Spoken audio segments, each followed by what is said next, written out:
Greetings and welcome to our more in-depth video lesson of the writing process. So this is a detailed review of the Prezi presentation that you should have already looked at. And let me see if I can bring it up here. Yep, here we are. All right, cool. So a writing process is, or the writing process is steps to writing, a process for completing a writing piece. And if you look in a textbook, you might find anywhere between 3 and 14 steps, but they can really be all broken down into 3 steps. So we're gonna break it down to 3 steps. Every writer has a writing process. And even the one I'm gonna show you here, you will tweak it, you'll make it your own. And as you continue writing, your writing process will evolve and help you to, pump out those papers or articles or journals or novels, whatever you're gonna write in the future. So the writing process has 3 parts. There's a pre-write, a write, and a rewrite. To me, the pre-write is the most important part. This is where you get your ideas out. Another word for the pre-write is brainstorming, the brainstorming phase.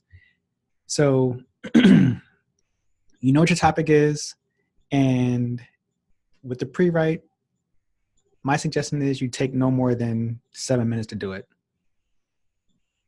Time yourself 7 minutes, and you just get out all the thoughts you can about your topic. Get them out in 7 minutes or less. Whatever you're thinking about, just get it out. And there are different ways to do it. Let me see. The purpose of the pre-write is to get the thoughts out of your mind and onto some paper. That's the whole point of it. And there are several ways to do this. So let's look at one way, or all of the ways. So we have an outline. Outline is what I do. And, this, what you see right here is an outline using dots and bullets. But you can use numbers and letters if you want to. It doesn't matter. I'm not going to judge you on how you do your pre-write, as long as you do one. With the outline, you can make sentences. Sometimes I put a paragraph in there depending on how my thoughts are running. You can make a list where you just list out the ideas that come to mind, list out topics. If you are a more visual type of person, you might want to do a mind map or a bubble map, or you can even draw a picture. Two of my favorite examples of people who drew pictures to get their thoughts out come from 2 shows on TV. One from further back in time is from a show called Oz, and there was a poet named Poet, and he didn't know how to write. So he wrote all his poetry with little symbols and pictures, and every time he got up on stage to perform his poetry, he would look at his symbols. He knew what they meant. He knew what the thoughts were that went into those little symbols. So those were his thoughts on paper. You can do that if you want to. There's another prison movie too, Prison Break. Michael Scofield. He wanted to break his brother out of prison, so he gave himself a full body tattoo. It looked like a full body tattoo, but it was really like the blueprint of the prison and his plan on how to get him out and everything like that. So pictures can tell stories. It can show your thoughts. And if you do a picture, that's fine. As long as you can explain how that is your thoughts, how it represents your thoughts on paper. You can also do a free write. And a free write is when you set a time limit and you write for that time limit. If it's 10 minutes, then you put your head down, you put your pen on the paper, and you write for 10 minutes. And you just let your thoughts come out. And if you can't remember or you can't think of something to write, then you actually write, I don't know what to write next. I don't know what to write next. I don't know what to write next, until the next thought comes, and then you write that next thought. But you don't start writing for that free write. Free writes are usually used by creative writers. And it really helps to like pull the mind into the creative process of brainstorming. If you find that you're procrastinating and or you're just stuck playing like Call of Duty or something, just tell your mind, okay, 10 minutes. In the next break or whatever, next commercial break, when the movie goes off, just for 10 minutes, I'm just going to do a free write. And just do it. Like, it doesn't have to take long. But just know that procrastination tells us, or psychologists tell us that with procrastination, if you do what you're supposed to do for about 15 minutes, the feeling of procrastination goes away. So just make yourself do it. So I think we're going to look at some examples. Yep. So here's an outline where you have like a main point, and then you have a sub point, and you can have sub points after that.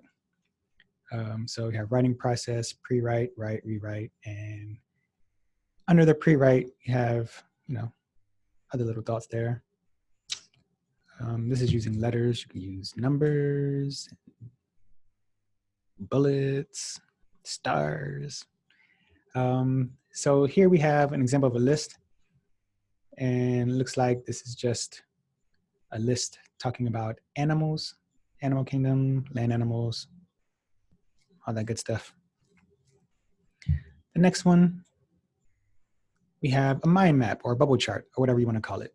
It's a visual example of a pre-write, and the main focus is risk management, and then risk management has main points off of that: tools, methods used, where does it occur, who does it, what is it, and then you can draw little sub points off of those and little sub points off of those, and bubble chart. And here's a free write example. As you can see, this person just started typing and didn't stop, not worrying about punctuation, not worrying about capitalization, just getting your thoughts out of your mind and onto the paper. And that's the whole point of it. It really does jog the creative side of your brain so that you can get things moving, get the juices flowing. So after you have your pre-write, and another thing about the pre-write, the brainstorming phase, I heard a Six Sigma presenter talk about keeping a pad. If you're an ideas person, you have to come up with ideas. He talked about keeping a notepad with you, or using your PDA, it was back in the day when people had PDAs, but keeping a notepad with you, or a note program, so that when you have an idea, a good idea, you jot down your idea. And if you jot down your idea and put it in your pocket or save it to the cloud or whatever, then you no longer have to remember that idea.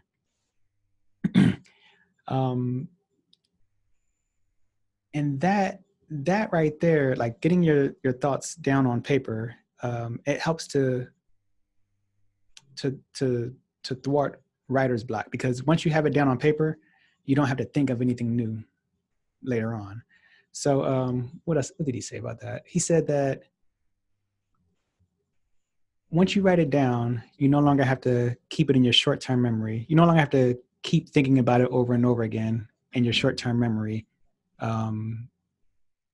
which allows you to think of next level things if you're not having to worry about it, if you wrote it down.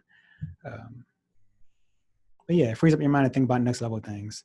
So when you do your pre-write, just know that you are doing yourself a good deed by getting your thoughts down on paper so you don't have to keep thinking about it.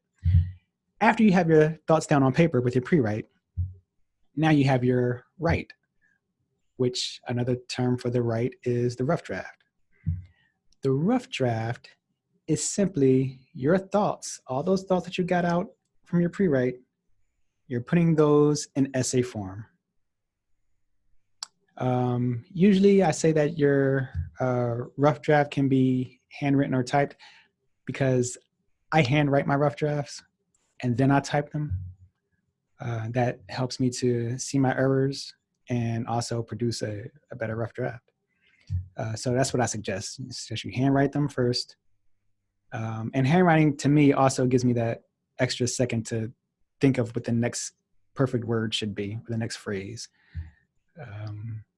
But I know some people think fast and they need to type and get all those thoughts out or I still forget them. So whatever you like to do that. But I will collect your rough drafts electronically though.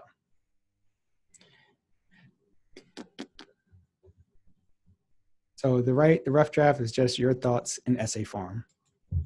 And we'll see the essay form with the 5-paragraph essay structure and strategy. Now the rewrite is the final draft. The final draft will be typed in MLA format and it should be as perfect as possible. Anytime you turn in a final draft of anything, whether it's a paper for a class, resume, or anything, it should be as perfect as possible. It should be a polished paper. If you turn it in physically, there shouldn't be any like crinkles and ketchup stains on it. It should be perfect because you will be judged by the look of your paper. You know, we say don't judge, but we always judge. Who are we kidding? All right, and that is the writing process. You have the pre-write, which is the brainstorming phase, the write, which is the rough draft, and the rewrite, which is the final draft. Do these 3 steps with everything that you write, and tweak it and evolve it to fit your writing lifestyle, and it will be a writing blessing to you. I'm telling you. All right. If you have any questions about that, let me know. Enjoy the other lessons.